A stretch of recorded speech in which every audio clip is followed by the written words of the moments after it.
Good afternoon, this is Angela with Parkrose Permaculture. I promised you yesterday that I would make a video today about this plant in front of me. First off, I just want to say I'm using my new gimbal, so just really quickly thank you again for the new subscribers and the folks who keep watching my channels that made it possible for me to purchase one. I realize using this gimbal I can't use the microphone that is attached to my headphones, so I'm going to have to get a real microphone. In the meantime, I'm going to try and speak clearly and loudly, and I hope that y'all can hear me. If you have trouble with hearing me, please let me know in the comments. Also, I appreciate everybody being patient with me while I have a little bit of a learning curve here. My specialty is plants and not tech, so learning to use new devices and software is a little bit of a slow process for me, so thanks for being patient. So the plant that I wanted to talk about today is Borrego Officinalis, this plant in front of me, which is actually three plants together. It is a member of the Borage family. It is Borage, so there are a lot of plants that are in this cluster, this group of plants, but this is the one that is commonly grown in all kinds of gardens. It has names besides Borage. They include starflower, which I'll show you why in a minute, bee flower, and bee's friend. And I just wanted to clarify, when you use a common name, it can get confusing because there are many plants that are called bee flower or bee's friend or starflower. So I prefer to call it borage. That clears up any of that confusion because there's nothing else called borage, but you can use the scientific name if you prefer.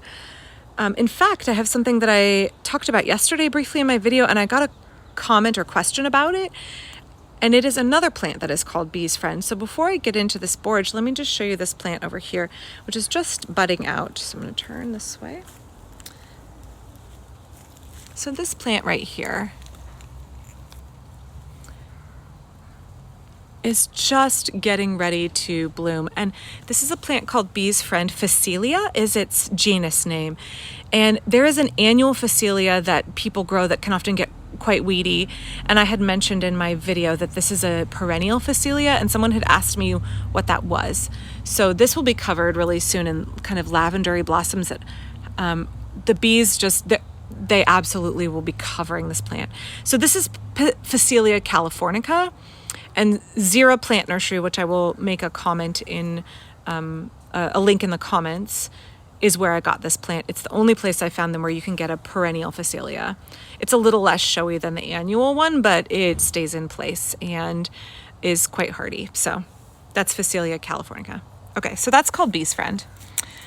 This plant over here,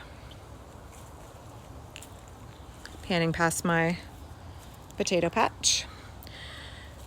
So this is the borage, which is covered in bees right now as well, also a great bee friend. So when we are thinking about permaculture and thinking about why we would include a plant, we think about the permaculture principle I've talked of, obtain a yield, which obviously that's something that we are trying to do with everything in the garden. So what is the yield I'm getting from this plant? And also, how do I wrap it into the permaculture principle of catch and store energy? So for me, one of the ways I think about catch and store energy is there's obviously ways of like solar panels, or I have a solar cooker, or firewood that I've grown, right? Those are all catch and store energy. But if you can reduce your energy output, if you can actively conserve energy, that fits into that principle too. So borage does this by being an annual that self-sows freely. So I don't have to plant this. I planted it once 10 years ago, and I have never had to buy seeds or plant it again. It self-sows. In the fall, when I chop it down, I just throw the plants back on the bed, and they do all the work of coming up next year, much like calendula. So if this plant germinates where I don't want it, down here you can see what the seedlings look like. I just pull them out and throw them back on the bed for mulch. It's much easier to remove things and just chuck them right back on the bed than it is for me to go through the work of having to sow them. So I don't have to sow these in the house. I don't have to do anything. Now, so I'm conserving energy in that way. And the plants that come up that wander where I don't want them, they become mulch and they break down and that becomes soil. So that's a yield from them. This plant, as you can see, flowers prolifically. I'm gonna come in here a little closer, see if we can see some of these ladies at work here. So this plant flowers prolifically and blooms for a long period of time. Honeybees, bumblebees really enjoy these open flowers. I've talked in the past about how honeybees really like an open flower where it's easy to access the nectar and pollen. Bumblebees will go for things that are a little bit harder to get into. So you can see, I mentioned before, this is sometimes called starflower, and you can see why. So this plant has historically, oh, you can see some hoverflies too. So hoverflies also enjoy this. Historically, this plant has been grown near in apiaries where beekeepers are keeping their bees because it's such a great bee food. And the honey from it is a really nice, light-colored, flavorful, good honey. So that's another yield. They're taking nectar and they're turning it into, let's see if I can get a focus on this little bumblebee here. They are taking nectar and turning it into honey. Okay, so I'm gonna stand up. This plant is also incredibly rich in omega-6 fatty acids, so sometimes you can find borage oil or capsules of it in the store, and that's generally why people take it as a supplement. The flowers are edible and taste like cucumbers, so I would encourage you, if you want to eat the flowers, to not eat this fuzzy part. So this fuzzy part back here is a little bristly. I just pull the flower blossom off. Let's see if I can do this without taking off all the bees. Ooh. So you want to pick the flower and then you want to just pull the petal parts off, okay? So it tastes a little bit like cucumber. It's a very pretty accent in salads. The plant itself, one of the downsides of it is the leaves are hairy, and that helps it conserve water, but it means that sometimes it's not really fun to brush up against it in the path. They're a little prickly, so my kids always want to have me rip it out when it comes up along the path down to the chicken run. So I try and keep it clear of the path, specifically because if you brush by it, it's a little prickly. It is known to repel tomato hornworms. Here in Oregon, I don't have tomato hornworms. So I'm not exactly sure what the mechanism is, but it is generally considered a companion plant for tomatoes because of its ability to repel hornworms. So that's another yield you're getting.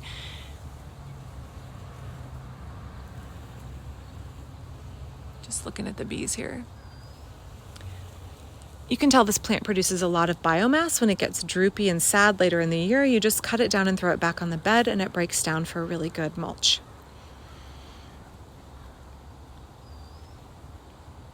The roots can get fairly big, and so I like to cut it off at the top of the soil surface and let the roots decompose in the garden over the winter. And just throw the vegetation above ground back on the bed. I'm very big on chop and drop. I don't have a compost bin. I've talked about that before. So green plants in the garden, they get composted in place. So that's Borrego Officinalis, Borage. A really great annual self-sower. Great insectary plant with herbal and medicinal uses. Good companion plant. Really decorative, lovely blue flowers. Don't have to stake it, don't have to do anything for it other than give it a sunny spot to grow. Doesn't mind poor soil, it just wants that sunshine. In fact, it wants sunshine and gets quite large quite quickly in full sun, and I found that can make it a really nice nursery plant. If you have delicate things like lettuce seedlings or radishes or things that bolt relatively easily, if you grow them next to this plant, it can shade them and help reduce bolting.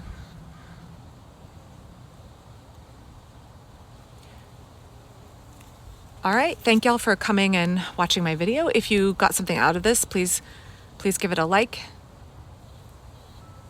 Please subscribe to my channel and let me know what kind of content you would like to see in the future. Thanks.